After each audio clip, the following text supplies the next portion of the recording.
मैंने देखा कि बहुत सारे लोग बहुत ज्यादा आशीषित हैं। मैं उनके कैरेक्टर को देख के, उनके वे ऑफ स्पीक को देखकर, उनके थॉट्स लाइफ को देखकर, बहनों के प्रति जो उनकी प्योरिटी है, इन सारी बातों को देखकर मैं बहुत खुश हुआ कि कुछ लोगों को परमेश्वर ने बहुत ब्लेस किया है, आशीषित किया है। लेकिन मैंने एक और चीज देखी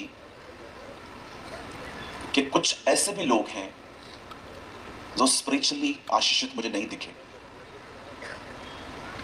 क्या रीजन है कि हम सब सेम चर्च में बैठे हैं, लेकिन कोई व्यक्ति स्पिरिचुअली बहुत ब्लेस्ड है, लेकिन कोई सालों से वहीं बैठा हुआ है।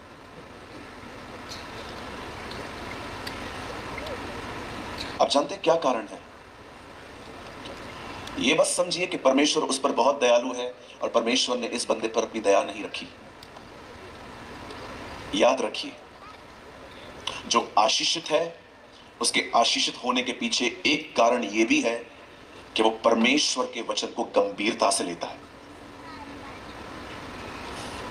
लेकिन कोई ऐसा भी होता है जो परमेश्वर के वर्ड को सीरियसली नहीं लेता।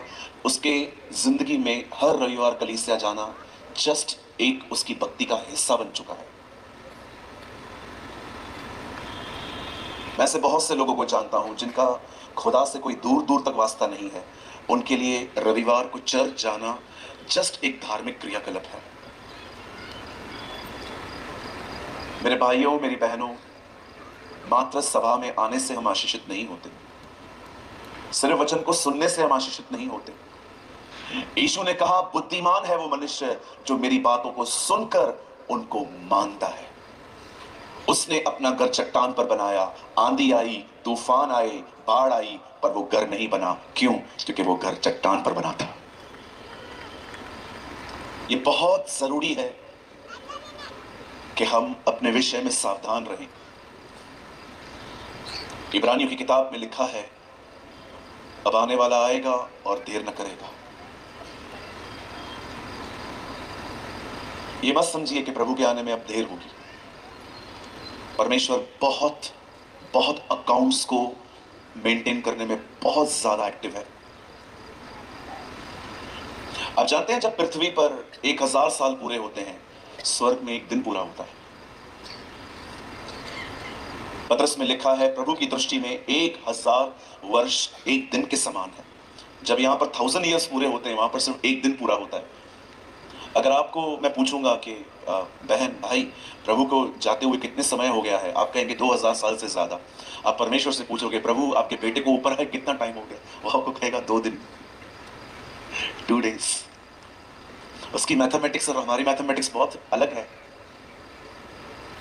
मैं आप में से हर एक को कहना चाहता हूं, मेरे भाइयों, मेरी बहनों, इन सभाओं को रखने में बहुत मेहनत लगती है, बहुत सारा पैसा लगता है, बहुत यूनाइटेड रहना पड़ता है, नींद खराब करनी पड़ती है, सब कुछ छोड़ना पड़ता है। लेकिन मैं आपको बताना चाहता हूं, इन सभाओं में जब आप आ रहे हैं, अपना फोकस आराधना रखें, अपना फोकस वचन रखें, अपना फोकस खुदा को रखें, ताकि आप आशीषित हो सकें। आमीन। आज के वचन को शुरू करने से पहले मैं फिर से कहता हूं, परमेश्वर हर एक के लिए सेम है। यीशु ने कहा, जो डाली फलती है, पिता उसे छांटता है ताकि वो और फले। आप चाहते हैं परमेश्वर आपको साइड करके और आशीषित करे, तो आपका एक कर्तव्य है कि आप उसके प्रति गंभीर बने। बोलिए, गंभीर बनना है। हाँ, अब अपने पास वाले से कहिए, गंभीर होने का मतलब ये नहीं है कि हंसना ही नहीं है। बोलिए बोलिए। हाँ, हमारे कलीसिया में एक बहन 1 महीने से नहीं हंसी थी। कुछ लोगों ने उनको पूछा, बहन आपके घर में कोई मर गया है, आप हंसते नहीं हो? बोला, नहीं, पास्टर ने कहा है गंभीर बनो। नहीं नहीं, मैंने इस तरह गंभीर होने के लिए किसी को भी नहीं कहा है। गंभीर होने का मतलब होता है जब बात परमेश्वर के वचन की आती है कि कुछ बात उसके वचन के खिलाफ है, हमें वो नहीं करनी है। आप समझ पा रहे हैं? चलिए मुझे स्माइल दीजिए। हाँ, मुझे डर लगता है क्योंकि आजकल लोग है ना, चीजों को बहुत गलत तरीके से भी लेते हैं। मैंने एक दिन प्रचार किया कि पतरस ने छोटी सी प्रार्थना की, हे प्रभु मुझे बचा, और प्रभु ने सुन ली। तो एक बंदा हमारे चर्च में 1 घंटा प्रार्थना करता था, उसने वो 1 घंटा प्रार्थना ही करना बंद कर दी। तो मैंने अगले दिन उससे पूछा कुछ समय के बाद कि आप दुआ क्यों नहीं करते हो? तो उन्होंने कहा जब छोटी छोटी प्रार्थनाएं सुनी जाती है तो बड़ी बड़ी दुआएं क्यों करूं? एक पास्टर प्रचार कर रहे थे, उन्होंने कहा शत्रुओं से प्रेम करो। एक दिन एक शराब की बोतल पे लिखा था शराब तुम्हारा दुश्मन है। अगले दिन उन्होंने पीना चालू कर दी, क्योंकि लिखा है कि वहां पर पास्टर ने कहा शत्रुओं से प्रेम करो, दारू हमारा शत्रु है, मैं आज से दारू से प्यार करूंगा। आप जानते हैं ना, बेवड़ों का यूहन्ना 2 अध्याय बहुत फेवरेट वर्ड होता है। जो लोग शराब पीते हैं ना, उनको यूहन्ना 2 अध्याय बहुत पसंद है, क्योंकि उसमें यीशु ने पानी को, कई लोगों में पूछता हूं शराब पीते हो? हाँ हम पीते हैं। कहां लिखा है बाइबल के अंदर? हाँ हाँ, यीशु ने पानी को दाखरस बनाया। दाखरस बनाया, उसमें अल्कोहल कब मिलाया? चीजों को सही से लीजिए, चीजों को राइट वे में लेना है। कितने लोग आज के बाद थोड़े से गंभीर बनेंगे? मैं आपके हाथ देखना चाहता हूं। Praise the Lord. वाओ, मैं ये बातें क्यों बता रहा हूं? क्योंकि आज का वचन बहुत इंपॉर्टेंट है, और जो सेवा करते हैं आपके लिए तो बहुत ज्यादा इंपॉर्टेंट है। आप सब तैयार हैं? पीछे वाले तैयार हैं? एकदम पीछे वाले तैयार हैं? वाह, प्रेज द लॉर्ड। क्या मेरी आवाज अंत तक आ रही है? मेरे साथ खोलिए बाइबल की अंतिम किताब the book of Malachi, Malachi की पुस्तक। और मैं चाहता हूं आप मेरे साथ खोलें मलाकी की किताब और उसका पहला अध्याय, चैप्टर 1। और मैं पढ़ रहा हूं, I am reading from my Hindi Bible, मैं अपने हिंदी शास्त्र से पढ़ रहा हूं। 1 अध्याय का 2 वचन यहां लिखा है, यहोवा यह कहता है, मैंने तुमसे प्रेम किया है पर तुम पूछते हो तूने किस बात में हमसे प्रेम किया? यहोवा की यह वाणी है, क्या एसाव याकूब का भाई न था? तो भी मैंने याकूब से प्रेम किया, परंतु एसाव को अप्रिय जानकर उसके पहाड़ों को उजाड़ डाला और उसकी प्रत्येक भूमि को जंगल के गीदड़ों को स्थान बना दिया। आइए, मैं चाहता हूं आप सब सामने देखें। हमारे बाइबल की पहली किताब जो है उसका नाम है हिंदी में उत्पत्ति। In English we call genesis, in Urdu पैदाइश।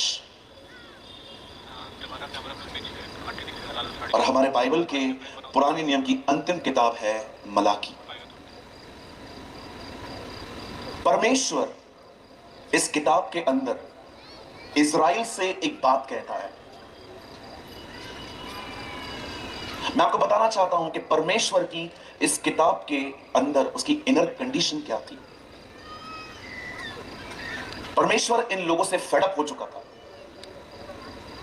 परमेश्वर इन लोगों पर गिव अप करने के ऊपर था। और परमेश्वर इससे पहले कि इन लोगों के ऊपर गिव अप कर दे, उसने लगभग उनके ऊपर अपना काम करना बस उसे बंद ही करना था, तब परमेश्वर उन लोगों को 2 भाइयों का जिक्र करता है। यह बहुत महत्वपूर्ण है। परमेश्वर उन्हें कहता है, हे इज़राइल, मैंने तुमसे प्रेम किया पर तुम पूछते हो मैंने किस बात पे तुमसे प्रेम किया? क्या मैंने याकूब को प्रेम और एसाव को अप्रिय नहीं जाना? क्यों परमेश्वर इन लोगों को 2 भाइयों का जिक्र करता है लगभग गिव अप करने से पहले? आप पूरी बाइबल पढ़ लीजिए, आपको पता चलेगा कि परमेश्वर पूरे पुराने नियम के अंदर इन लोगों को समझाता रहा कि अपने पापों से मन फिराओ, अपने गुनाहों से मन फिराओ, अपने बुरे कामों से मन फिराओ, लेकिन अंत तक उन्होंने उसकी बात नहीं सुनी। और जब परमेश्वर समझा समझा के इन्हें थक गया, जब परमेश्वर फेडअप हो गया इन लोगों से, तब परमेश्वर अपनी वाचाओं के प्रति अंतिम बात उन्हें कहता है कि देखो, मैंने याकूब से प्रेम किया था परंतु एसाव को मैंने अप्रिय जाना था। क्यों परमेश्वर इन लोगों को 2 भाइयों का जिक्र करता है? कभी सोचा आपने? मैं तीसरी बार यह बात आप लोगों को कहता हूं।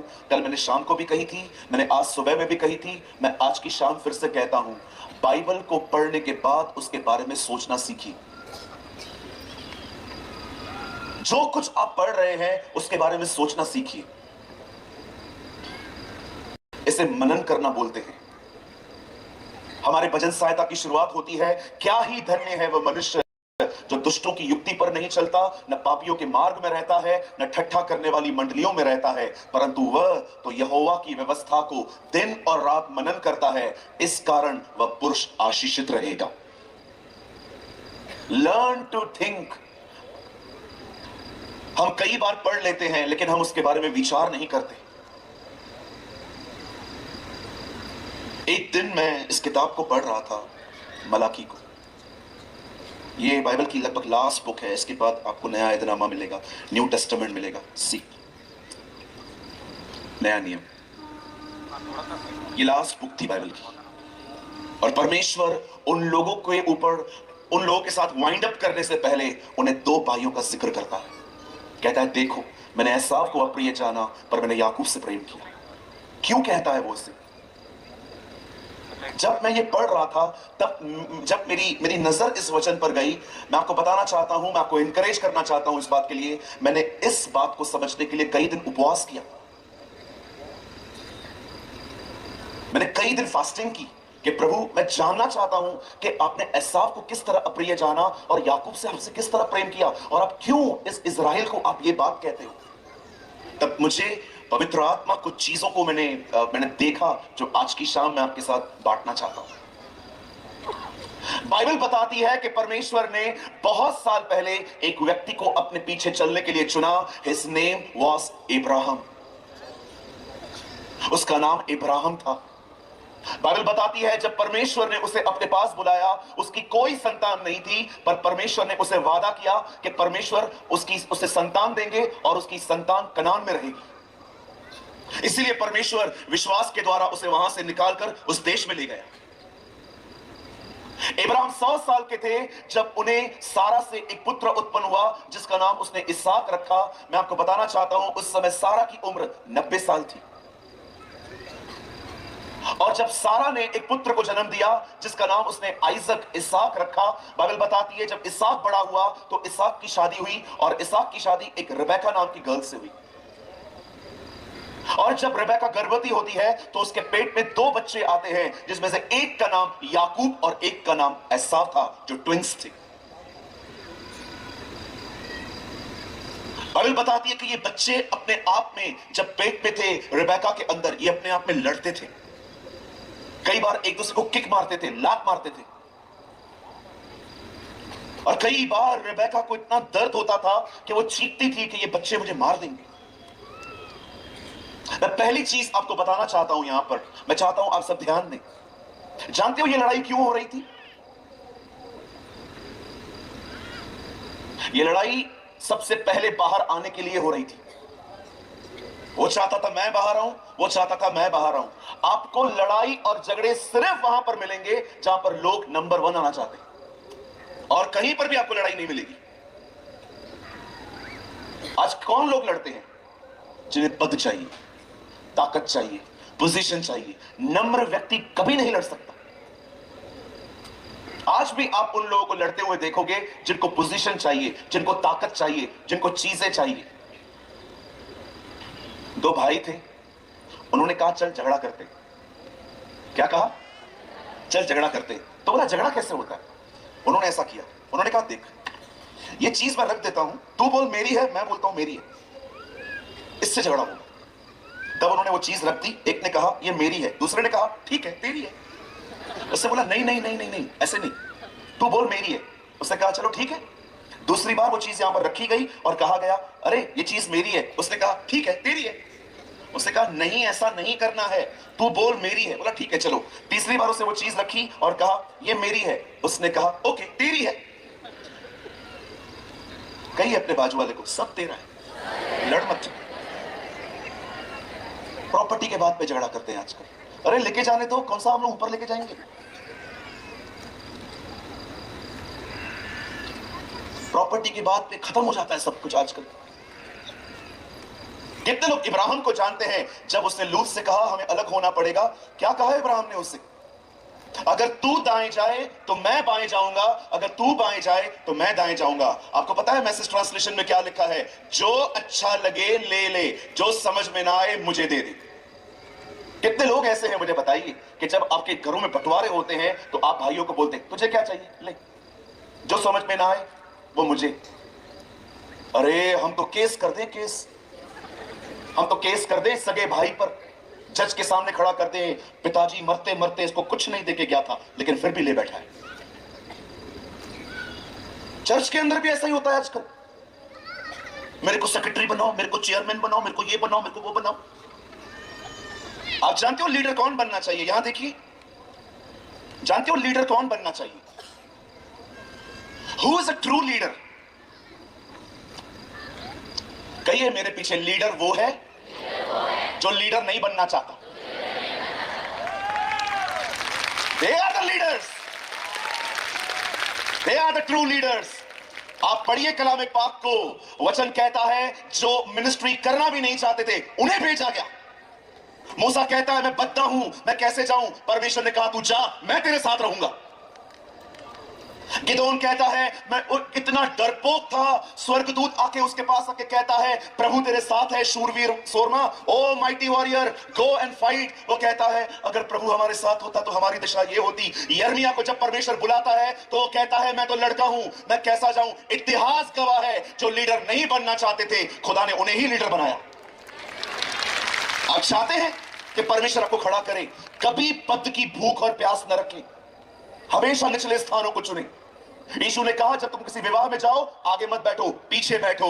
याद रखिए, दुनिया कहती है कुछ लो और आगे बढ़ो, परमेश्वर कहता है दूसरों को उठाओ, मैं तुम्हें उठाऊंगा। हमारे खुदा की खूबसूरत बात जानते क्या है? अगर ये पानी है ना, सॉरी, अगर ये जमीन है, कोई गिर गया ना, याद रखिए वो कभी उसको हाथ से नहीं उठाता, वो हमेशा नीचे जाएगा और आपको अपने दोनों हाथों से ऐसे उठाएगा कि तू उठ, मैं नीचे रहूंगा। घर के अंदर भी बहुत सारे लोग मुखिया बनना चाहते हैं, बहुत सारी बहनें मुखिया बनना चाहती है। ए, मेरे से पूछा क्या, तू क्या प्राइम मिनिस्टर है? सब काम मुझसे पूछा करो क्योंकि मैं हिटलर के खानदान का हूं। तो जर्मनी में पैदा होते आप, यहां क्यों पैदा हो गए? हर जगह पे जहां पर जिनको बड़ा बनना है ना, हमेशा लफड़े यही लोग करते। ये देखो अंदर ही लड़ रहे थे, वो एक दूसरे को मार रहे थे। तू नहीं जाएगा बाहर, वो बोलता था मैं जाऊंगा बाहर। कहिए अपने बाजू वाले को नीचे रहो, बोलिए बोलिए, पीछे वाले भी बोलिए, बोलिए नीचे रहो। यस, हमारे प्रभु की पहली आज्ञा क्या है मती में? धन्य है वे जो मन के दीन है, स्वर्ग का राज उन्हीं का है। Blessed are those who poor in the spirit। धन्य है वे, मेरी उर्दू में लिखा है मुबारक है वो जो दिल के गरीब हैं, आसमान की बादशाही उनकी है। एक ट्रांसलेशन में लिखा गया है मुबारक है वो जो फकीर हैं।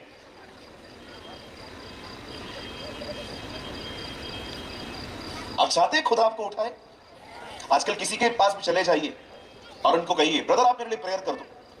ओ पिता परमेश्वर, मैं दुआ करता हूं इस भाई को ऊपर उठा और ऊपर उठा और ऊंचा उठा। आप 2000 साल पहले पतरस के पास जाते ना और उसको कहते ब्रदर पतरस प्लीज प्रे फॉर मी, वो आपके लिए रो के बोलता प्रभु से नीचे ले जा, ये ऑलरेडी बहुत ऊपर है।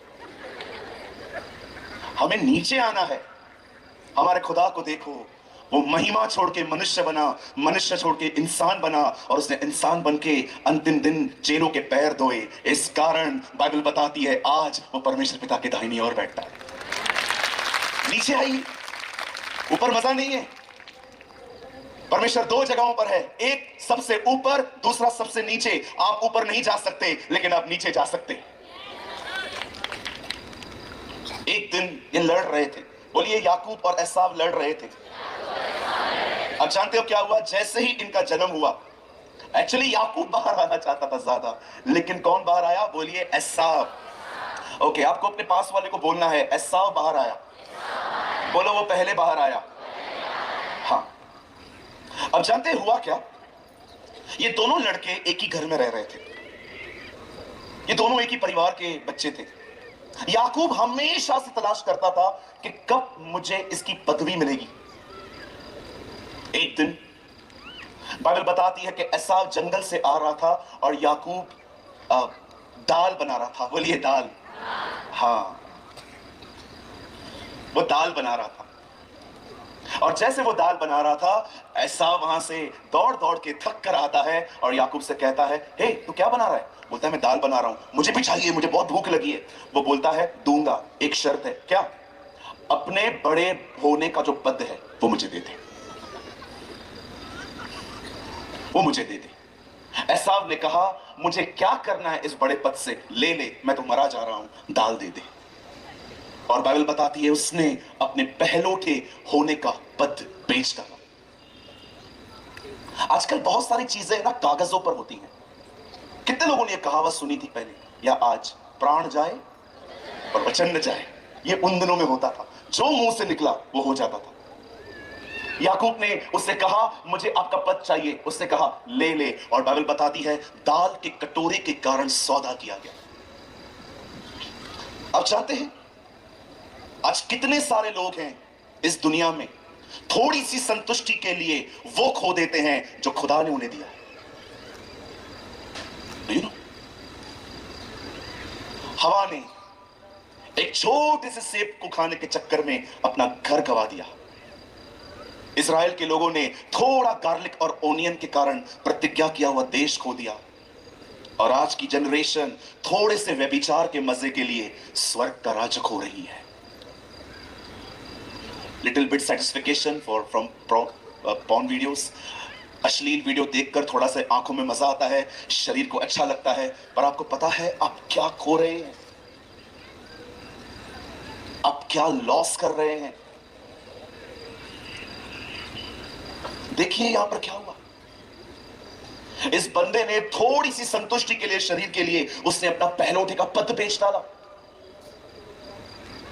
हमारे प्रभु को देखिए, हवा को भूख नहीं लगी थी तो भी उसने खाया। वो 40 दिन से भूखा था तो भी उसने नहीं खाया।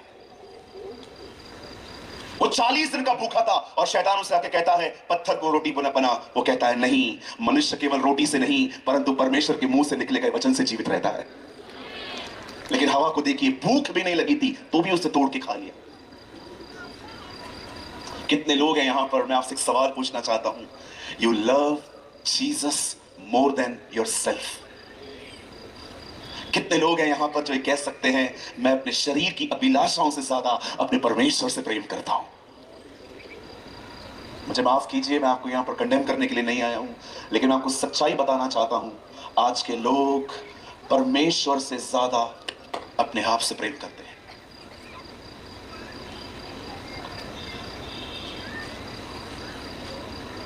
यार इट्स ट्रू, ये सच है। क्या आप ये कह सकते हैं कि मैं अपने शरीर से ज्यादा अपने परमेश्वर से प्रेम करता हूं? जीसस को देखिए, वो भूखा था, शैतान उसे कहता है पत्थर को रोटी बना। वो बना सकता था, अरे वो बना सकता तो क्या, मैं तो बोलता हूं अगर वो चाहता तो पत्थर, शैतान को पत्थर और सबको रोटी बना देता, लेकिन उसने नहीं किया। डर्बन ट्रांसलेशन में लिखा है, जब शैतान यीशु के सामने आके कहता है, यीशु इस पत्थर को रोटी बना, जानते हो वहां पर क्या लिखा है? यीशु ने कहा, मैं ये नहीं करूंगा। क्यों? क्योंकि मैंने ये बाप से नहीं सुना है। पुत्र वही करता है जो पिता को करते हुए देखता है, यीशु ने कहा। I will never operate my gift outside the will of my father.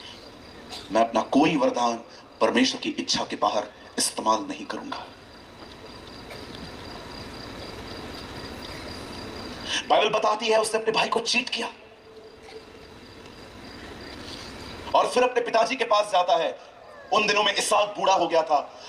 याकूब अपने भाई को मूर्ख बनाने के बाद अपने डैडी के पास जाता है और अपनी आवाज को बदलता है और कहता है, डैडी मैं जानता हूं आप बहुत जल्द जाने वाले हैं, प्लीज आप मुझे ब्लेस करिए, आप मुझे आशीष दीजिए। वो कहता है, तू कौन बोल रहा है? वो कहता है, मैं एसाव हूं। बोलता है, नहीं, तेरी बातें तो याकूब की तरह हैं। बोलता है, नहीं, मैं एसाव हूं। वो एसाव के कपड़े पहनकर उसके आगे गया और उसके बाद उसने अपने पिताजी को भी मूर्ख बनाया। पहले भाई को मूर्ख, अब पिताजी को मूर्ख। जब ये सारी बातें हुई तब रिबेका जानती थी कि जब एसाव को पता चलेगा कि उसने क्या कर दिया है तो वो उसे मारेगा। तब रिबेका याकूब को कहती है, तू मेरे भाई अपने मामा लाबान के पास चला जा। अब कहानी में कौन आता है? बोलिए लाबान। हाँ, जानते हो लाबान कौन था? कहिए याकूब से बड़ा चीटर। कभी कभी परमेश्वर एक चीटर को बदलने के लिए उससे दूसरे चीटर को मिलाता है। आपको पता है ये बात? कभी कभी परमेश्वर एक चीटर को बदलने के लिए क्या करता है? उसको उससे बड़े चीटर से मिला देता है कि ये तुझे सुधारेगा। अब वो अपने मामा के पास जाता है और जैसे मामा के घर में जाता है उससे मामा की लड़की पसंद आ गई। कहीं अपने पास वाले से लड़की पसंद आ गई। हाँ, अब छोकरी अच्छी लगने लगी।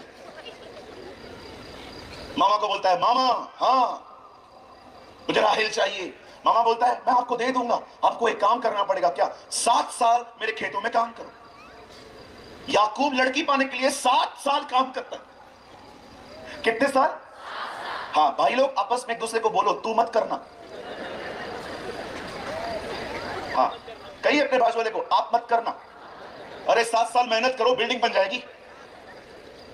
7 साल उसने काम किया और 7 साल के बाद जब लड़की पाने की बारी आई, वचन कहता है उसने रात को वो शादी करवाई। ये बाइबल की पहली शादी है जो रात को हुई। जब याकूब सुबह उठा तो उसे पता चला ये लड़की कोई और है। वो मामा के पास जाके कहता है, मामा ये आपने क्या किया मेरे साथ? मुझे राहेल चाहिए थी, ये तो आपकी दूसरी बेटी लिया है। वो कहता है तुझे राहेल चाहिए? हाँ, 7 साल और काम कर। इसलिए मैंने कहा देखो, खुदा कभी कभी एक चीटर को बदलने के लिए उसे दूसरे चीटर से मिलवा ही देता है। अब याकूब ने 7 साल और काम किया राहेल को पाने के लिए।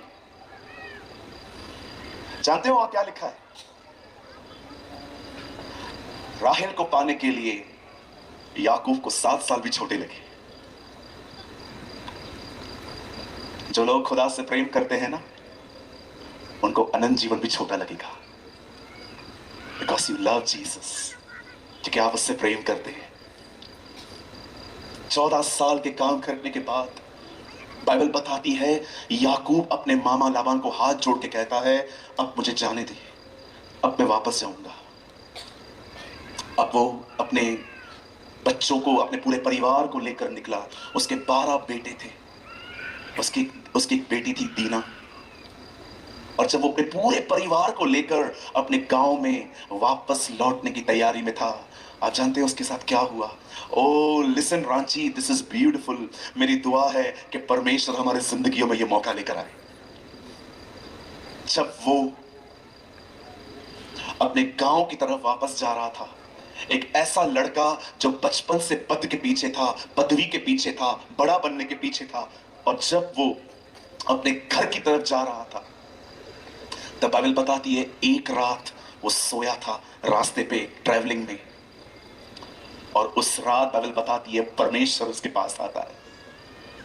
आप जानते हैं याकूब के साथ मल्ल युद्ध होता है, और जब सुबह होती है, वचन कहता है याकूब ने परमेश्वर का पैर पकड़ा और उसे कहता है मुझे आशीष दे। उसे कहता है ब्लेस मी। आपके पास इतनी प्रॉपर्टी है, आपके पास इतने बच्चे हैं, आपके पास सब कुछ है। आप याद रखिए, आजकल आप किसी को फरारी में चलते हुए देखें, एक महंगी कार में देखें, उसका एक अपार्टमेंट है, वो एक घर है, आप उसे प्रॉपर्टी, वेल्थ कह सकते हो। लेकिन उन दिनों में वेल्थ ये नहीं होती थी। उन दिनों में जिसके पास अधिक जानवर होते थे वो सबसे अमीर व्यक्ति होता था। इसीलिए पढ़ के देखिए, अयूब के पास कितना सोना चांदी था उसका जिक्र नहीं है, पर उसके पास कितने ऊंट थे उसका जिक्र है बाइबल में। मैंने अपनी बाइबल में जानते क्या लिखा है? पढ़ के बताऊं? ओके, ये मैंने किया है, आप मत करिए, मैं थोड़ा अपने लिए करता रहता हूं। अयूब के 6000 ऊंट थे, जहां लिखा है ना, मैंने वहां लिखा है अयूब के पास 6000 मर्सरीज बेंज थी। उन दिनों में एक ऊंट, आपको पता है ऊंट कितने महंगे होते हैं? उसके पास इतने सारे ऊंट थे कि वो लोगों को देता था। अब याकूब को देखिए, वो कितना अमीर है। उसके पास भेड़ हैं, बकरियां हैं, दास हैं, दासियां हैं, बच्चे हैं, सब कुछ है। लेकिन जब खुदा सामने आता है तो उसको, खुदा को पकड़ के कहता है, हे परमेश्वर मुझे आशीष दे। ब्रदर आपके पास तो सब कुछ है, आप क्या मांग रहे हो? आप जिस दिन याकूब परमेश्वर से मिला, उस दिन वो जान गया जो कुछ है वो सुविधा है, आशीष ये बंदा है। मैं आप में से हर एक को बताना चाहता हूं, कार, गाड़ी, बंगला, पैसा, हेल्थ, वेल्थ, ये सारी अच्छी बातें हैं, पर मैं आप में से हर एक को बताना चाहता हूं, हमारी सबसे बड़ी महान आशीष परमेश्वर खुद है। God is our blessing. परमेश्वर ही हमारी सबसे बड़ी आशीष है। उससे बढ़कर हमारे लिए कोई बात नहीं होनी चाहिए। मैं लोगों से हमेशा कहता हूं, तुम आशीषों के पीछे भागते होंगे, मैं अपनी आशीष के साथ रहता हूं। I live with my blessing। मैं आपसे पूछना चाहता हूं, आपकी नजर में आशीष क्या है? ये गाड़ी बंगला? आइए मुंबई में आइए, मैं आपको कुछ लोग दिखा देता हूं जो परमेश्वर को मानते भी नहीं है। इतनी वेल्थ है उनके पास कि आज भी अगर वो मर जाएं, उनकी 200 पीढ़ियां खा सकती हैं। क्या कहेंगे आप कि वो खुदा के द्वारा ब्लेस्ड है? अरे मैं तो कहता हूं कि पैसा कई बार शैतान भी देता है। देखा आपने जीसस को उसने क्या किया? प्रॉस्पेरिटी उसने उसको देने की कोशिश की। मेरे सामने झुक, मैं तुझे सब कुछ दे दूंगा। अरे उसके पास भी है सब कुछ। हमें पता ही नहीं चल रहा कि हमारे पास जो है वो इधर से आ रहा है कि इधर से आ रहा है। आजकल किसी को भी देखो, अगर किसी से भी पूछो, ओ ब्रदर कैसे हो, मैं बहुत आशीषित हूं। अच्छा थोड़ा बताओ कैसे आशीषित हो? देखो मैंने नया बाइक खरीदा है। आप कैसे आशीषित हो? मेरे को गवर्नमेंट जॉब मिल गई है। आप कैसे आशीषित हो? मुझे ये मिल गया, मुझे टीवी मिल गई, मुझे बीवी मिल गई, मुझे ये मिल गया, मुझे वो मिल गया। आज सबके लिए आशीष यही है। कितने लोग हैं यहां पर जो ये कह सकते हैं, ब्रदर परमेश्वर ने जो दिया उसका धन्यवाद, लेकिन सबसे बड़ी आशीष तो खुदा खुद है। God is a blessing. God is our blessing. Uncle Dinakaran हमेशा कहते थे कि परमेश्वर से बढ़कर कोई आशीष नहीं हो सकती।